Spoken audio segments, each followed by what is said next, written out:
Pegou chuva no caminho, chegou... Olivia, querida, desculpa, né? Eu fui atender um cliente na Zona Sul, eu moro aqui na Zona Oeste, na extrema Zona Oeste, e tive que voltar com essa chuva, atrasei alguns minutos. Sem problemas. Enquanto você estava chegando, eu botei uma playlist de músicas dos convidados desse Chá das 5, que para justamente esses minutos iniciais, né, que as pessoas estão chegando, para não ficar aquele silêncio, eu comecei com essa ideia de botar uma música significativa, a escolha do meu convidado ou convidada, e enfim, e aí você escolheu essa música. Queria te perguntar, assim, eu fiquei muito emocionada, achei a letra maravilhosa. Quer falar dessa música? Não, fala, a arte tem essa característica, né? Ela fala a vida, o coração. Eu não sei expressar, eu não tenho o talento do João Nogueira, eu não sei expressar com as minhas palavras o que ele expressou nessa música. Por isso que a gente adota a música dos outros, né? A gente ama tanto a música que a gente pensa, pô, ela faz parte do que nós somos. Ela foi feita para mim, né? É isso, esse é o sentimento mais comum, né? A gente sente até ciúme das músicas, às vezes. Né? E aí, tudo bem? Quanto tempo que a gente não se vê, né? É verdade, Olivia. A vida tá puxada. Tem sido um ano complicado para todos nós.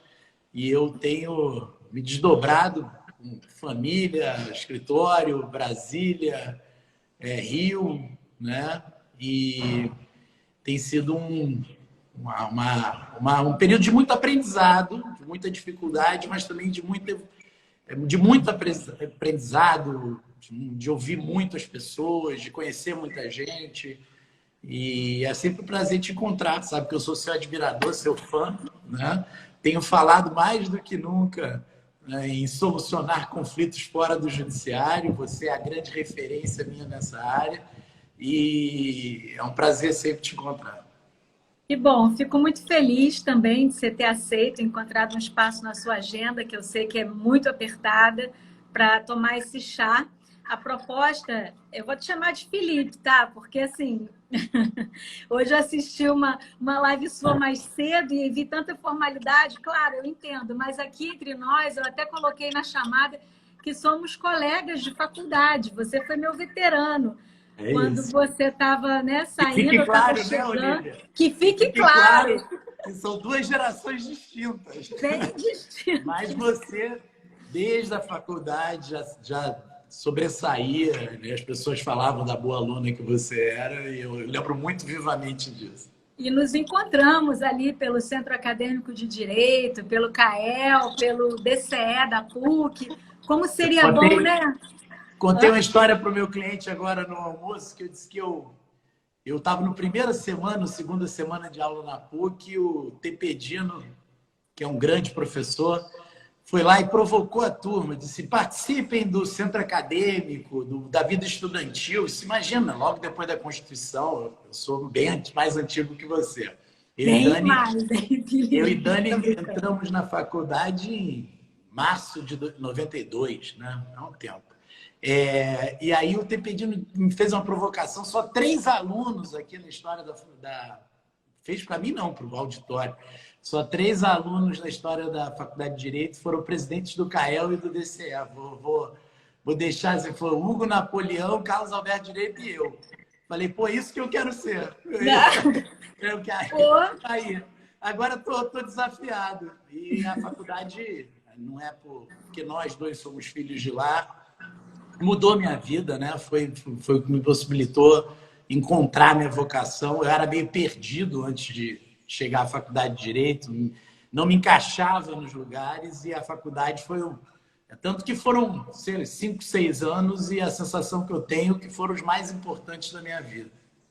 Eu tenho a mesma sensação que você. E é isso, você foi tão desafiado por essa provocação do Tepedino que está aí hoje, né, na presidência da OAB Nacional. Então, vem me preparando para essa registrado. pedreira. Vem me preparando para essa pedreira há muito tempo. Pois é. Então, essa vivência da PUC, eu compartilho do mesmo sentimento que o seu, Felipe. Para mim, foram os anos mais mais ricos, assim, de muito aprendizado, a troca, principalmente, né, não só nas aulas e tudo, mas na Vila dos Diretórios, no centro acadêmico, no DCE. E como seria bom se a gente pudesse ter uma espécie, um lugar que a gente pudesse agora marcar uma reunião, né, e tentar ir lá se encontrar no bandejão, talvez. Na Casa 4 pensar, da Vila, na Casa Casa 4 da Vila dos Diretórios. Para pensar uma ação, para bolar alguma coisa, para tudo isso que está acontecendo, o que a gente vai fazer, né? Muito, muito vivo isso na gente, nas nossas memórias e até hoje, né, Felipe, eu acho. Para mim foi ontem, Olívia. Eu tenho dificuldade, assim, a minha vida também, eu tenho, todos sabem, eu carreguei pela vida muitos amigos da PUC que eu digo no coração, que são amigos meus hoje. E a Dani, né, que é oriunda da mesma história, que eu conheci na faculdade, então a gente vive muito intensamente. Amanhã eu vou pagar o boleto de inscrição no vestibular dos meus 2 filhos mais velhos, da PUC, do Rio de Janeiro. Que beleza! Tomara que o melhor será passar no vestibular. Mas amanhã é o primeiro passo dessa. Mas é uma emoção, mas é um passo e tanto, é um passo e tanto. Então, Felipe, a ideia dessa live, né, de começar a fazer essas lives, eu comecei logo no início da quarentena.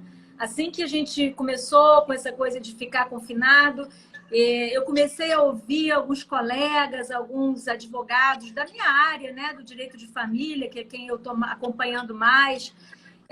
Primeiro, acho que foram 2 as motivações principais. Uma que eu sou muito de estar em contato com o grupo, de entender o que está acontecendo, de querer pensar coletivamente de tudo que a gente está vivendo e extrair ao máximo, né, assim, absorver o máximo que essa experiência tem para nos ensinar, né? E principalmente porque eu vi alguns colegas pensando, olha, no final da quarentena, como aconteceu em outros países, vai ter muito divórcio e vamos ter aí muita chance de entrar com ação de execução de alimentos ou de descumprimento de convivência familiar, né?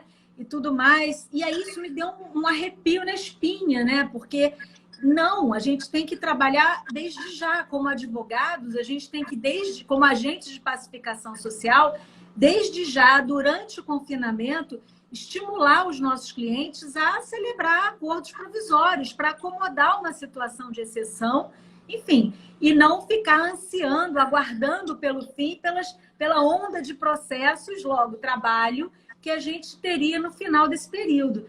Então, foi assim, as 2 motivações principais pelas quais eu comecei a fazer esses encontros toda terça e quinta, às 5 horas, que a ideia é essa, de pensar o nosso papel, pensar o que a gente está vivendo, que escolhas a gente precisa fazer hoje para o futuro que a gente deseja, e o papel do advogado e as mudanças, né, que a gente imagina. Então, aqui a pergunta que eu coloquei, chegaram algumas perguntas para você, como você imagina o futuro do direito, da advocacia, né, nosso quadrado aqui, e da justiça, né? Como é que eu queria fazer um exercício de imaginação, um exercício de sonho, Felipe? Não é tanto, né, a gente olhar, mas sonhar alto aqui, em público e coletivamente. Eu vi isso das pessoas também. Aliás, quem quiser mandar alguma pergunta, é mais fácil mandar pela caixinha com a interrogação, porque eu consigo ler e passar para o Felipe, tá bom? Quero mandar um abraço para todos que estão nos prestigiando aqui e assistindo essa live. Quero agradecer, vejo aqui Arnon Velmovitz, que é querido amigo, Beto Simonetti, tantos outros, né? Sintam-se todos abraçados e beijados.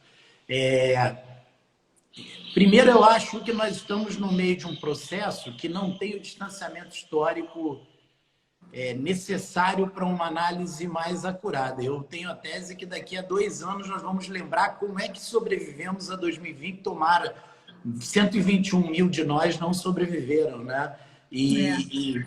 Mas tomara, né, que todos, a maioria sobreviva, e é isso que vai acontecer. Nós vamos olhar para trás e perceber a extrema complexidade desses tempos. Eu tenho dito que eu tenho muita serenidade no cargo que exerço, porque eu sei que o problema não está nas fronteiras da advocacia. O mundo está de cabeça para baixo. O mundo está de cabeça para baixo, as pessoas estão angustiadas, relações familiares em crise, relações profissionais, essas então, 7.000 empresas fechadas no Brasil, relações de recuperação judicial, empresariais, ou seja, um complexo, né, de dramas. Há uma estimativa do CNJ, já entrando na tua pergunta, que de 20 a 30 milhões de processos serão oriundos dessa pandemia. Óbvio que isso está diluído, porque nós conseguimos, bem ou mal, e aqui eu quero agradecer ao ministro Toffoli, manter a justiça em funcionamento ainda que eletrônico, né? Se não tivéssemos, se fosse lá no meu tempo de faculdade, tudo teria parado, né? Estaria tudo, ainda se costurava o processo no TJ do Rio de Janeiro com linha e agulha, né? Eu sou dessa época. Não tinha nem acompanhamento eletrônico, né? Eu lembro da chegada das máquinas de acompanhamento eletrônico e como nós não gostamos dela, porque a gente tinha aquele fichariozinho, né? Eu ia falar do fichariozinho, eu sempre falo do fichariozinho, Felipe. O fichariozinho, né, aqui a maioria, muitos são do direito, mas muita gente que não é do direito acompanha também essas lives. Então, eu queria esclarecer. Antigamente, a gente acompanhava os processos com o fichário. Cada folha do fichário era um processo e a gente ia anotando ali o andamento, né? O que aconteceu, se foi com o juiz. E eu queria até te provocar numa coisa, Felipe. Assim, eu lembro de ter a sensação, e da gente, os estagiários e advogados recém-formados, da gente ter aquela impressão, de se falar isso, que quanto mais gordo fosse o fichário, melhor era o escritório, né? Assim, tem não sei quantos processos ajuizados e tal. Então, nossa, esse escritório é bom mesmo. E como hoje isso mudou. Na verdade, o bom advogado hoje, é aquele escritório que tem bons clientes e poucos processos ajuizados. Você vê em quão pouco tempo isso mudou radicalmente? Muito pouco tempo. Acho que é um processo sem volta, né? É óbvio que ainda tem...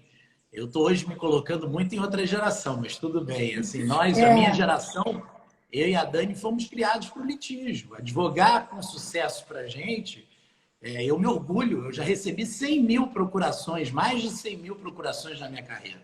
Né? Óbvio que a gente agradece. Essa é a verdadeira distinção da minha carreira. 100 mil brasileiros confiaram em mim né, como um dos integrantes da procuração, ou exclusivamente em mim, para defender o seu direito. Então, mas a nossa geração foi criada para o conflito. Né? Eu, que sei viver no conflito, fui treinado para o conflito. Né? A gente vem da ditadura, depois vem da redemocratização, um país muito polarizado. A cultura do direito na faculdade é a cultura do processo, você sabe disso. Não? É o processo civil, os professores que te marcam, né? Marcelo Trindade, hoje Ronaldo Kramer, são Sérgio Bermudes. O processo é apaixonante e a gente vai caminhando, trilhou esse caminho do caminho do litígio. Esse caminho, ele é pouco econômico, né? Ele é pouco útil para os interesses maiores do cliente. O judiciário, por mais que se esforce, tem mais de 100 milhões de processos em tramitação no Brasil. Não consegue, nós não temos estrutura fiscal e eficiência para efetivamente ser célere, né? E é um drama, você sabe disso. Uma família que está discutindo visitação, convivência, você não ter celeridade é dramático, né? Um trabalhador... É irreversível. É irreversível. Então, assim, nós temos que olhar o mundo, a gente já falou disso outras vezes, trazer para cá esse espírito que advogado é quem soluciona problema, não é quem cria problema. Porque o advogado idealizado da minha época, por exemplo, era aquele que rolava no chão, puxava processo, brigava, né? Era esse o modelo que a gente idealizava. Esse modelo está morrendo, né? O velho morreu. Saía da faculdade doido para ajuizar o seu primeiro processo, né? A concretização do papel do advogado, né? Estava ali.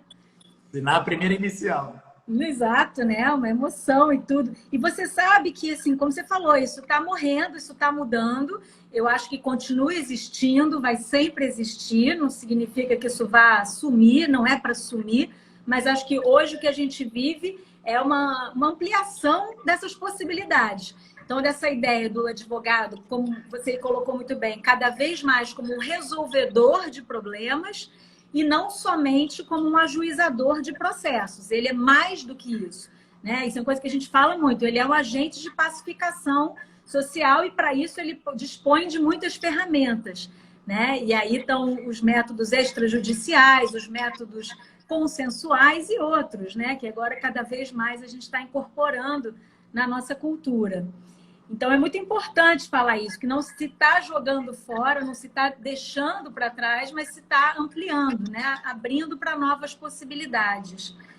Enfim, isso é uma... É interessante, né? Assim, eu tenho clientes, a área nossa, a gente tem uma área empresarial grande. Interessante é que, assim, para o grande capital, o judiciário já não é mais um caminho viável para as grandes questões. Ele construiu a política judiciária, a política institucional da arbitragem, né? Digamos, o modelo de arbitragem, as leis de arbitragem. Quem tem dinheiro hoje evita o judiciário. Evita o judiciário pelos problemas de qualquer cidadão, né? E eu me preocupa que, a continuar na lógica do litígio, o judiciário vire mais ou menos que uma área que vai perdendo importância, né? Porque na medida que os valores... Isso está acontecendo aqui no TJ do Rio. Já ouvi de desembargadores, os valores... O Rio está numa crise danada, a arbitragem, as grandes causas, as complexas, que de certa forma mobilizavam o judiciário, estão deixando de existir por conta de um dia a dia de muito sofrimento, que é a divisão de miséria. E isso, do ponto de vista do mercado da advocacia, é dramático, porque ao mesmo tempo que eu vejo muita oportunidade, né? Eu, por exemplo, no meu tempo e no seu, né? No nosso tempo de PUC, a gente, por estar na PUC, tinha acesso a publicações, a pensadores do direito, a grandes professores. Eu fui aluno do Carlos Alberto Direito, fui aluno da Salete Macalós, fui aluno do Sérgio Depois, fui aluno do Marcelo Trindade. Pô, eu seria muito burro se eu não tivesse aprendido nada. Então, assim, gente muito... Essas oportunidades, de certa forma, estão se democratizando. Concorda? Ontem eu estava falando com jovens de Sobral, semana passada com o interior de São Paulo. Daqui a pouco vou fazer uma live com um colega no interior de São Paulo, um colega querido, Renato. Então, assim, de certa forma, nós nos aproximamos e se democratizou a oportunidade. Só que num momento de grande complexidade econômica, de desespero para a parcela da população substancial. Aqui no Rio de Janeiro, Olívia, 1 em cada 3 cariocas está recebendo o auxílio emergencial. Fluminenses, né? Cariocas e fluminenses, que é essa nossa capital interior. 1 em cada 3, são 5 milhões e 100 mil fluminenses, de 16 milhões aproximadamente de habitantes. Então, isso por si só mostra o grave quadro econômico, que, claro, tem reflexo no mercado da advocacia. Sim, o que eu ia te colocar quando você estava falando ali, ainda em relação ao papel do advogado, muito associado ao litígio, né? E fomos formados para isso, né? Temos essa formação, essa tradição acadêmica ainda, e essa é uma questão que eu queria, né, te perguntar também. A gente começa a perceber isso. Felipe, como advogada de família, comecei a ouvir no meu escritório a frase: evitei ao máximo procurar um advogado. Aí você fala, mas como assim? Você vai se separar, tem com filhos, com filhos pequenos. Evitei ao máximo. Por quê? Porque o senso comum, né, o imaginário ainda associa o advogado não a alguém que vem para resolver, mas alguém que vem para agudizar, né, para inflamar o conflito. Então, essa é uma frase muito comum quando você ouve Maria botou um advogado contra Pedro. Significa que Maria declarou guerra. E o que a gente hoje já entendeu é que os custos, tanto para as empresas quanto para as famílias, para toda a sociedade de um modo geral, é um custo muito alto, né? E o advogado vai perdendo... eu acho que a gente tem que pensar nesse futuro para a gente não ir, né, ir perdendo importância nesse cenário, porque... Quando você pega uma pessoa que está vivendo em conflito, você pergunta o que ela quer, ter a questão dela ajuizar, né, o problema dela resolvido ou judicializado. Em geral, a resposta é resolvido. Então, tratar pessoas em conflito, não como partes antagônicas a priori, é um imperativo, né? Existem situações em que sim, a gente precisa do Poder Judiciário, da intervenção de um terceiro, mas existe uma grande demanda aqui que precisa de assessoramento adequado e não pode mais, não deveria mais ver o advogado como alguém que vem para fomentar o conflito e não para resolver. Essa é uma questão que me inquieta muito e que eu trabalho todos os dias, você sabe, nessa construção, sabe, da ideia do advogado como um resolvedor, como um agente de pacificação. Poxa, se Maria contratou um advogado, que bom! Significa que Maria quer resolver bem, com segurança. Ela quer ter cuidado, trazer segurança mútua. Esse vai ser o senso comum daqui a pouco. Vamos trabalhar para isso. E você que convive, tem uma atuação, uma militância nessa área muito maior do que a minha, você não sente? Eu sinto que essa cultura está em transformação. Eu acho que ela, claro, é geracional, mas ela está em transformação. Assim como vai entrar em transformação o modelo de advocacia, não tem jeito. A advocacia vai se exercer de casa, a gente está discutindo soluções para as audiências de instrução, que eu ainda não acho possíveis de serem realizadas com a tecnologia atual, mas hoje, por exemplo, já recebi uma sugestão do Luciano Bandeira, vamos fazer uma central de testemunhas, o advogado de casa, o juiz do gabinete, não de casa, o juiz do gabinete, o advogado de casa e a testemunha no fórum. Claro, depois da pandemia. Eu vi. Então, assim, vem aí uma série de inovações e a gente tem que estar preparado para tratar essas inovações com esse prisma, essa forma de aplicar uma solução, que muitas vezes a transação, o ajuste, o acordo, a conciliação é muito mais importante, né? Do que propriamente ter razão depois de 20 anos, que muitas vezes no Brasil a reparação vem tarde demais. Eu tinha um cliente, foi uma coisa que me marcou muito na advocacia, ele tinha sido piloto da FAB, era um dos grandes pilotos da FAB. E no início do golpe militar de 64, ele foi exonerado e tiraram o brevet dele. E aí, no final da ditadura, fizemos uma ação que durante a ditadura era impensável, e ele, realmente, a Justiça Federal condenou a União a pagar o salário de um piloto da iniciativa privada. Não era reintegração, não era nulidade da exoneração. Ele queria mostrar que tinha que ser indenizado porque se impediu que ele trabalhasse, uma perseguição política. Ele morreu antes dessa causa terminar.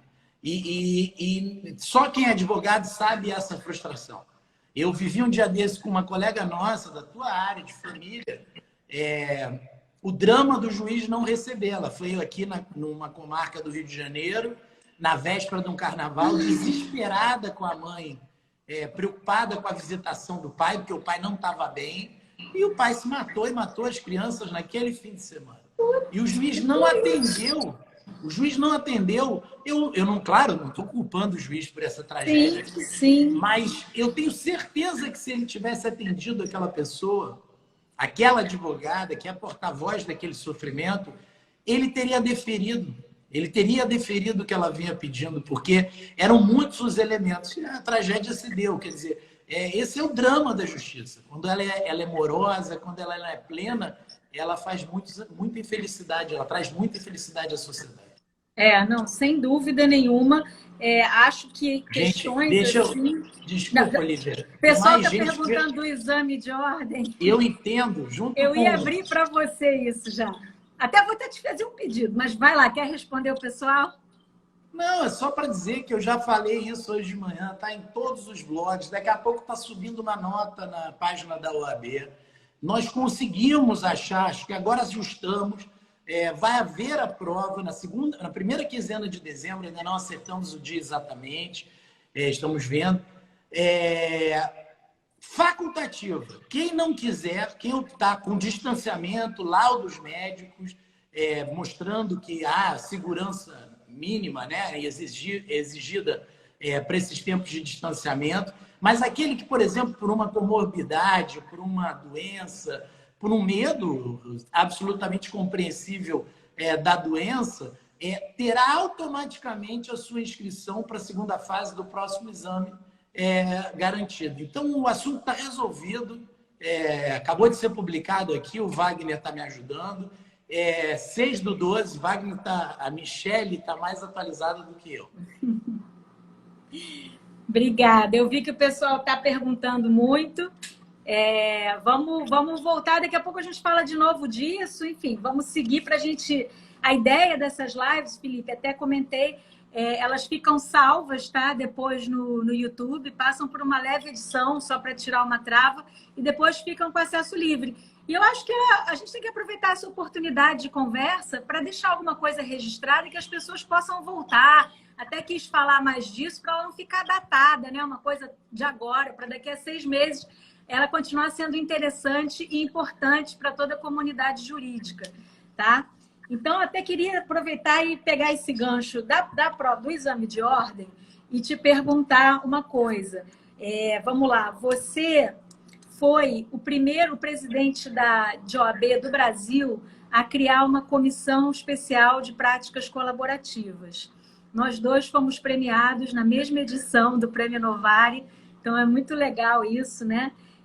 Eu com o texto Práticas Colaborativas no Direito de Família. Por quê? Né? Essa situação que você trouxe da colega, que foi tentar despachar e tentar resolver uma situação, eu entendo, né, que precisava ali da intervenção do juiz, mas também percebo que não é uma questão unicamente jurídica. Certamente tinha um aspecto psicológico muito grave, muito profundo ali na situação. Então, né, não falo sem nenhuma hesitação, toda a questão envolvendo relação interpessoal, familiar, ela deve ser, primeiramente, se possível, vista de forma não adversarial e com esse olhar multidisciplinar, né, trabalhando com psicólogos, com assessores financeiros e tudo mais. E você, quando eu fui lá no seu gabinete te apresentar com a Tânia Almeida, te apresentar essa proposta da advocacia colaborativa, você, na hora, disse, né, que abriria um grupo, uma comissão especial para pensar esse assunto, e você trouxe uma definição que eu sempre repito nas minhas palestras e aulas, porque você definiu em uma frase. Você falou assim, a advocacia colaborativa, ela traz para dentro do advogado, para dentro do escritório do advogado, todo o processo de resolução do conflito. E eu achei uma síntese genial, porque você colocou nessa frase aquilo que as pessoas têm resistência, é o advogado no controle da situação, junto com o seu cliente, detentor do controle do início ao final do processo. Isso coloca o advogado no lugar de protagonista e garantir. Então, assim, acho genial, Felipe. Se você quiser comentar um pouco. Eu lembro muito dessa nossa conversa. Eu um dia desse estava assistindo uma série americana dessa, não vou lembrar o nome, com a minha filha que quer ser advogada, que está com 17 anos. Ela, apaixonada pela série, e 99% das situações se resolviam fora do tribunal. Né? O advogado das partes vinha ao escritório de um, de outro, algumas vezes sendo filmado, é uma série americana. Gente, a economia que isso significa, a celeridade que isso significa, mas aí é um dever de casa para ser feito. Né? Não só esse da mudança cultural, e nele, você sabe que eu sempre acreditei, e óbvio, sou um advogado de litígio, né? De litigante, mas eu sempre acreditei que a solução maior não passava por aí. Você, aliás, que premiada foi você. Eu recebi uma menção honrosa que muito me orgulha, né? Mas o prêmio foi seu, vamos ser justos, com o meu voto, com o voto da Ordem dos Advogados, porque realmente merecia. E nós, aliás, o trabalho que fizemos lá tem tudo a ver com os dias atuais, que é minha geração, eu, Marcelo, Ronaldo, quero citar todos aqui que passaram pelo comando da OAB. Lutamos muito pela inclusão digital. Muito pela inclusão digital. Todos nós, Breno, todos que são oriundos da PUC, lutamos muito pela inclusão digital, que foi, aliás, a motivação do prêmio daquela época. Agora, esse caminho não tem volta. Não tem volta. Agora, qual é o dever de casa? É isso que eu estava lembrando. O dever de casa é que a gente precisa ter uma advocacia ética e qualificada, porque o exercício dessa solução exige um advogado de muito preparo, né? Um advogado com capacidade ética de criar legitimidade da mera relação entre dois colegas. Às vezes eu sinto que o colega advogado não sente esse conforto. Ele prefere o juiz mediando, ele prefere o juiz arbitrando, né? Porque ele não sente o conforto nesse enfrentamento de posições antagônicas que tem que achar um denominador comum, ou podem achar um denominador comum. Então, é cultural, sim, mas é absolutamente necessário. Nós não vamos ter como superar. Somos 220 milhões de habitantes. Temos um advogado para cada 176 habitantes. Mas temos só 15 mil procuradores e 18 mil juízes. Qual é a força mesmo capilar, capaz de, com capilaridade, capaz de dar encaminhamento a todas essas demandas? É a advocacia. É a advocacia. Não é à toa que ela é indispensável à administração da justiça, mas é a advocacia que tem quadros em número suficiente, organizados em todo o Brasil, para dar cabo disso. Porque no nosso modelo anterior, nós não temos defensoria, que eu sempre defendi. Agora, eu não tenho como, numa crise fiscal, ter mais de 1.500 defensores, né? Acaba sendo uma escolha de Sofia, tirar da saúde para botar na defensoria. O cobertor é curto. Então, essa advocacia privada que soluciona conflitos tem que ser valorizada, porque ela é o futuro. Sim, ela é o futuro. Eu diria que ela já é o presente, que ganhou muita força, né? Já vinha ganhando por essa resistência, ainda por essa associação da figura do advogado ao agravamento do conflito, que é uma distorção, que é uma coisa que precisa ser mudada, né? E eu acho que já é uma realidade. Assim, a pandemia e o confinamento tornou palpável isso, né? A nossa condição sistêmica, né? Aí começou-se a se falar, e os próprios colegas, tanto em bom senso, em diálogo, e nesse tipo de caminho, como o caminho viável para a vida, né? Para a gente poder conviver e poder minimizar danos, poder não adoecer os filhos, no caso das famílias, não romper laços ou esgarçar de uma maneira irreversível, como a gente estava dizendo. Tá? Então, é bem por aí, né? A ideia de que isso já é uma realidade, essa demanda já existe. E, Felipe, assim, você foi o primeiro, em 2014, a criar, você sempre muito visionário, a criar a comissão dentro de uma OAB, uma comissão específica. Hoje, se eu não estou enganada, e aí o pessoal que estiver me ouvindo do IBPC e puder lembrar, já são 5, Bahia, Minas, São Paulo, tem a gente já criou a nacional? A gente já criou a nacional? Não, esse era um pedido que eu ia te fazer, inclusive agora ao vivo. Decidido nessa live. Vamos tratar disso. Essa era a intenção Beto Simonetti, dessa live. que coordena as comissões, está assistindo já. Beto já está elaborando a portaria de criação. Então, pronto. Feito o pedido ao vivo, gravado, e a sua resposta está aí. Deferido, porque iniciativa boa. Olivia, deixa eu dizer. Se há uma coisa que é fácil na OAB, é você liberar as forças da advocacia, as forças corretas, para trabalharem. Hoje eu recebi, o teu talento é que você delega e confia. Eu prefiro errar com 2, 3 pessoas a errar com 10, ao não confiar. Então a gente conhece as pessoas, né? Eu conheço a trajetória das pessoas, já estou nisso há 30 anos na advocacia e sei que vale a pena apostar na força da advocacia, na capacidade intelectual da advocacia, na capacidade de combate da advocacia brasileira, e eu nunca errei fazendo isso. Maravilhoso, live encerrada, não estou brincando. Não, brincadeira, maravilhoso, Felipe, porque também nunca me esqueci quando a gente conversou lá atrás também, quando teve a votação lá do Prêmio Novari, da 10ª edição do Prêmio Novari, que tem quem estava representando a OAB, disse que sugeriria a todas as seccionais que adotassem a prática colaborativa, a advocacia colaborativa, como uma bandeira institucional.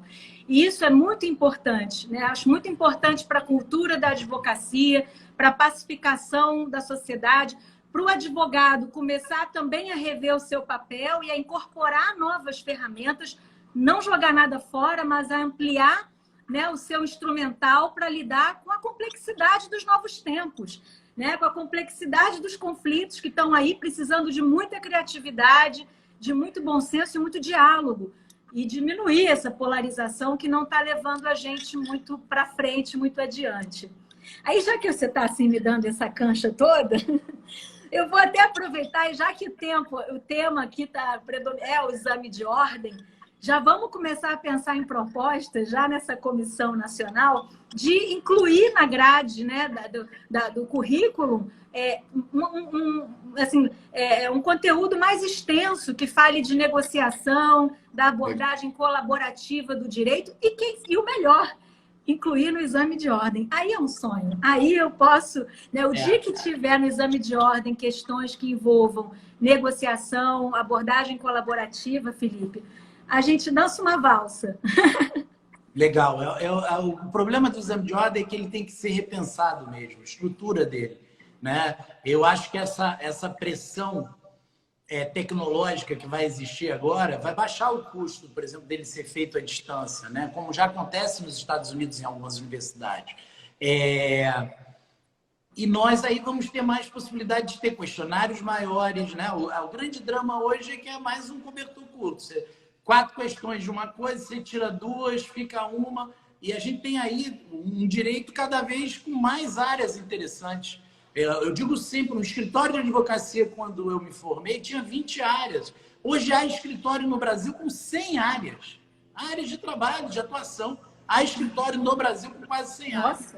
Então, assim, é muito difícil, e vamos trabalhar para isso, para que a gente tem que construir novamente digamos assim, esse rol, né?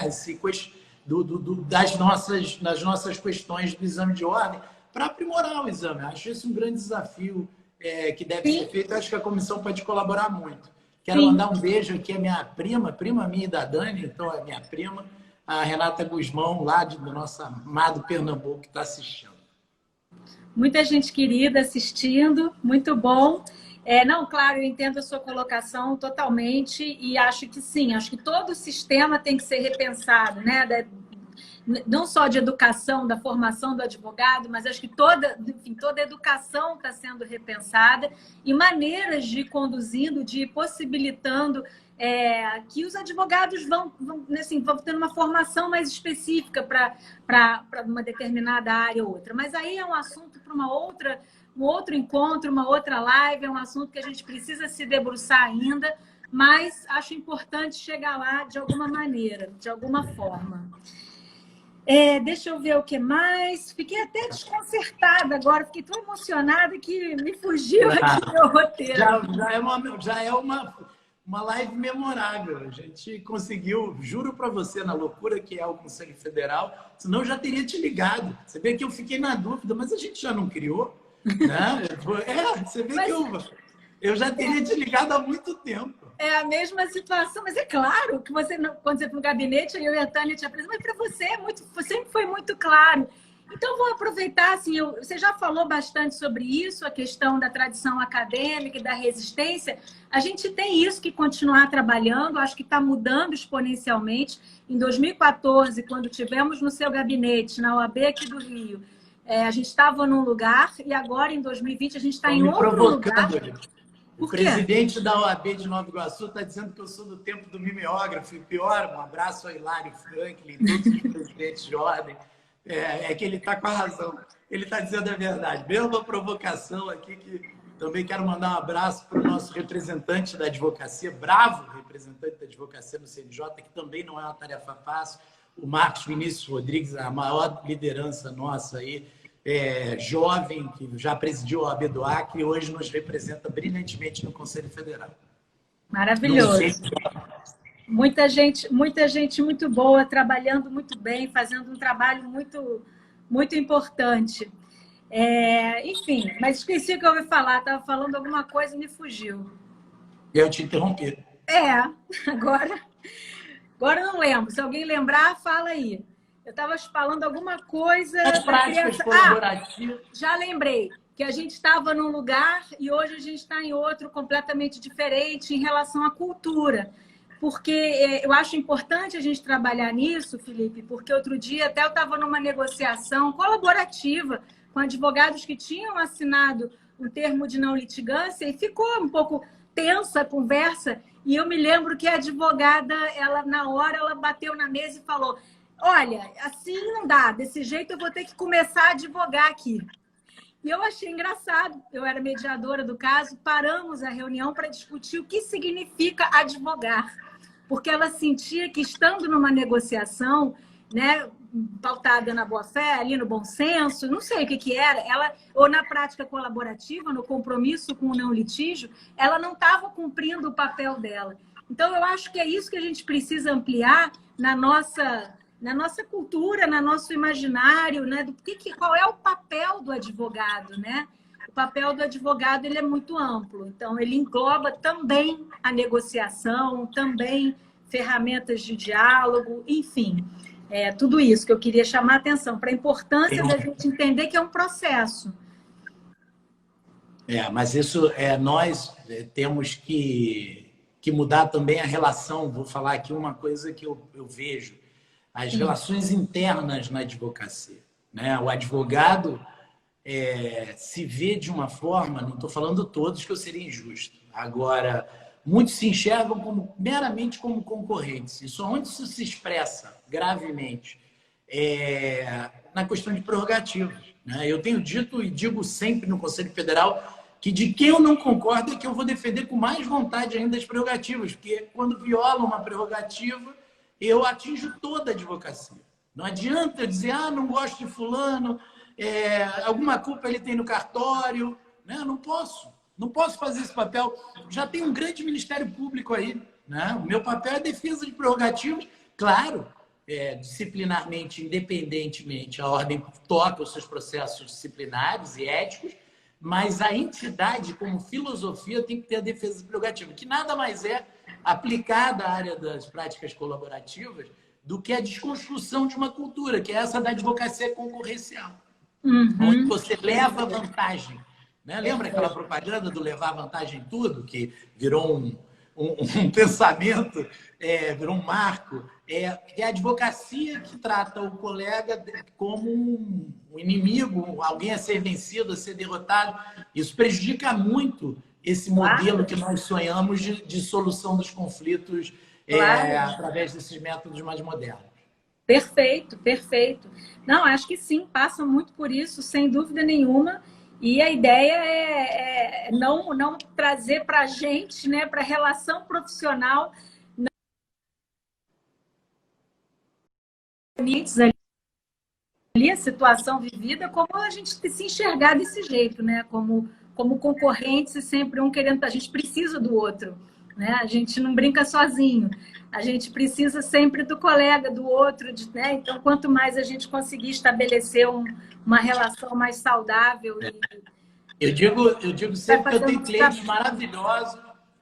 clientes maravilhosos, alguns me acompanham há décadas, são amigos, mas decisivos na minha carreira foram advogados, né? Ou na formação, ou na oportunidade dada, ou no apoio, ou na indicação. Olha, melhor ali, um bom advogado é fulano. Essa relação ela é indispensável para o mercado saudável, sadio. Sem dúvida. Você sabe qual é o meu maior orgulho, né? Desde que assim, foi quando eu recebi uma indicação do meu ex-adverso numa negociação. Aí você vê que você pratica a boa advocacia. Porque, claro, né? Meu ex-adverso tinha um amigo que era próximo, não queria advogar para ele, me indicou e eu conheci ele estando do outro lado. Então, assim, é isso. Aí que a gente coloca, né, a gente vê a qualidade do nosso trabalho. Bom, Felipe, acho que a gente está chegando no final. Alguns comentários chegaram aqui, eu vou destacar. GBL Advocacia comentou que vê o futuro do direito, da advocacia e da justiça como colaborativa extrajudicial, justiça mais célere com o que precisa efetivamente ser judicializado. Acho isso, porque a gente também fala, porque o judiciário é muito lento, não sei o quê, mas a gente não tem tido uma relação saudável com o sistema. Na Não, não medida tem. que a gente tem mais Nós temos... critério, a gente tem muita responsabilidade nisso. Tem. A cultura nossa, ela é o grande canal. E é exatamente o que esse colega falou. Na hora que você interdita o canal pelo volume de reclamações, de muitas coisas que não deveriam estar sendo levadas ao judiciário, aquelas que efetivamente precisariam da tutela jurisdicional, da decisão judicial, ela acaba não conseguindo se efetivar no tempo razoável. Você sabe que desde que eu comecei a me dedicar exclusivamente aos processos consensuais, né, a mediação e a prática colaborativa, aliás, a minha vida ficou muito boa, porque eu passo a ter tramitando acordos, então a minha vida ficou mais suave. Mas eu tenho litígio pouco, e desde então, assim, a minha experiência tem sido muito melhor, porque eu tenho menos casos, consigo me dedicar, né, de outra maneira e ter uma relação mais saudável com o Poder Judiciário, sabe? E isso é uma recíproca, a gente precisa de nutrir essa relação, sabe? Porque uma vez eu costumo até falar desse caso, eu recebi um caso como mediadora de um casal assim na faixa dos 30 anos de idade, uma criança de 1 ano e meio, 2 anos, e eles tinham 23 processos, sabe? Como é que pode um casal, né, assim, tão jovem, separado há tão pouco tempo, ter 23 processos? E quando eu fui ver, era aquela escalada do conflito. Então, eu sempre me coloco nesse lugar, né? Onde é que está? As pessoas estão no direito de sair de si, estão em conflito, mas eu penso nos profissionais, deu vontade de chamar os profissionais e de entender o que aconteceu aqui, gente. Como é que a gente chegou a esse ponto, né? Vamos entender. Botar a bola no chão, né, Lu? Botar a bola no chão e entender. Muita responsabilidade. Qual é a nossa contribuição para isso? Muita. A gente tem que se implicar. Né? A gente tem que se implicar. Até porque pessoas em conflito são pessoas vivendo um momento muito difícil. E o advogado de família, especialmente, mas todos, tem uma responsabilidade muito grande de receber essas pessoas, de dar o acolhimento e de evitar a cristalização desse momento de exceção numa petição inicial, que vai dar o tom da conversa dali para frente. Por isso, a gente precisa de um olhar mais abrangente, trabalhar com a equipe multidisciplinar para poder fazer um acolhimento e drenar e endereçar as questões emocionais, as questões, né, para a seara correta, não para o judiciário. O judiciário não é o lugar de resolver ressentimento, dor. Né? Foi-se o tempo em que se discutia culpa pelo fim do casamento e por aí vai. Mas eu estou muito falante, o entrevistado aqui é você. A gente prazer sempre te ouvir. Eu adoro. Eu também adoro, a gente bater papo, muito bom, adoro, muito bom, Felipe. Mas eu não quero mais ocupar o seu tempo, eu sei que você tem compromisso ainda hoje. Tenho uma posse do ministro Mauro Campos Belnutessi, daqui a 20 minutos. Né? Então, você chegou correndo, já entrou na live, né? Queria então te dar aí uns minutos finais para dar a sua mensagem.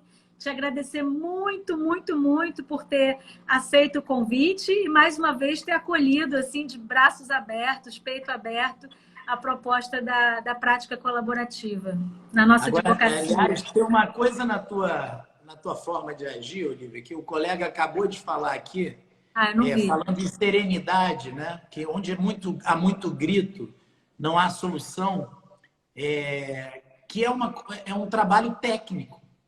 Não dá para achar que essas revoluções se darão automaticamente. Precisa muito estudo, precisa muito preparo, precisa muita vivência. Né? A nossa profissão tem essa característica, ela tem uma curva de aprendizado enorme. Eu hoje estou me achando um advogado razoável, vou fazer 50 anos de idade. Né? São 30 anos para você... com boa vontade, burro eu não sou, mas para você ir construindo, né, um acervo de respeitabilidade, de aprendizado. Então, a gente tem que abrir esses espaços. Isso que eu quero me comprometer com você no final dessa live. Assim, abrir espaço, produzir textos para a ESA, produzir cursos. A gente tem que treinar essa juventude. Existe um drama, tem 910 mil estudantes de direito em sala de aula.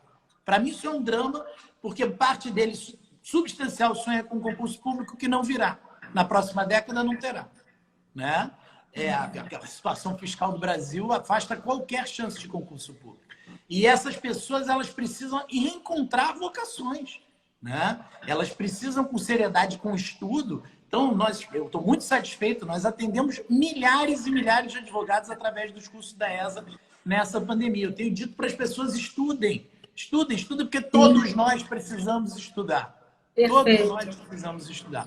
E aquelas pessoas que trabalham essas bandeiras que são transformadoras, elas têm que necessariamente também ter essa militância que você tem, que é de doação, de acreditar na causa, né? Porque sem isso não vai se implementar. Já pensou se você pensasse assim, Olívia: eu já sou uma pessoa referência nessa área, eu não quero concorrência. Imagina. Eu não quero, né? Eu prefiro ser cabeça de alfinete a correr risco de virar rabo de elefante. Não faria o menor sentido, né? Como finalidade, como missão de vida que a gente tem, não faria o menor sentido. Com certeza, Felipe. Que bom te ouvir e sentir. Estou sentindo... Ó, o cachorro aqui, né? Live em casa, home office. É isso. Mas que bom sentir essa energia. Estou renovada aqui. Daqui a pouco passa uma criança aqui. O João veio aqui me trazer o cabo, que eu estava desesperado enquanto a gente fazia. Eu falei: já deu errado o início. Que eu me atrasei. Estava acabando minha bateria, que eu cheguei da rua, mas o meu filho de 11 resolveu o drama aqui. As crianças já estão aqui. A mamãe está na live. Mamãe está na live, já sabe que tem que ficar em silêncio. Legal. Mas é maravilhoso, as crianças também. Aí, alguém já bateu uma porta aqui, enfim. Mas é maravilhoso a gente também estar fazendo isso em casa, em família, né? Você já falou das crianças, dos meninos. Eu sei que está tudo bem com a Dani, todo mundo. Tá? Quero agradecer aqui também o pessoal do Inovari, do Prêmio Inovari, que está acompanhando a gente aqui na live. Tá? Um beijo grande. Fundamental trabalho. É um orgulho para a advocacia brasileira fazer parte do Prêmio Inovari. Iniciativas que devem ser louvadas assim. Eu que agora faço parte desse comitê maior do Inovari, em nome do Conselho Federal, em nome de todos nós, eu fico impressionado com a quantidade de boas práticas, de gente talentosa. É um alento, viu? É um alento. Não, é maravilhoso botar foco nisso, no que está funcionando, nas pessoas que estão desse jeito que você disse, Felipe, apaixonadas, pensando, trabalhando, tendo sua disciplina, se esforçando. Acho que tem um grupo grande, é bom, dá muita inspiração e energia para a gente seguir. Tá bom? Um beijo, Olívia. Fique bem, todos bem. Um beijo para todo mundo. Obrigada. E o nosso compromisso, hein? Amanhã a gente cria a comissão. Você me manda um zap e a gente bota para andar. Inclusive, acho que a gente pode fazer um ofício da presidência aos presidentes de seccional, comunicando a criação da Comissão Nacional e sugerindo a criação nos estados aí que ainda não foram criados. Tá bom? Aí você flechou meu coração. Não, vamos trabalhar. Vamos trabalhar. Você vai trabalhar. Eu vou trabalhar. Tá certo, tá bom. Tá bom, presidente. Um beijo. Trabalharemos juntos. Seguiremos Prazer assim. Te reencontrar, Olívia. Beijo grande, Prazer. Felipe. Beijo. Até breve. Tchau, pessoal. Até breve. Cuidem-se. Boa noite.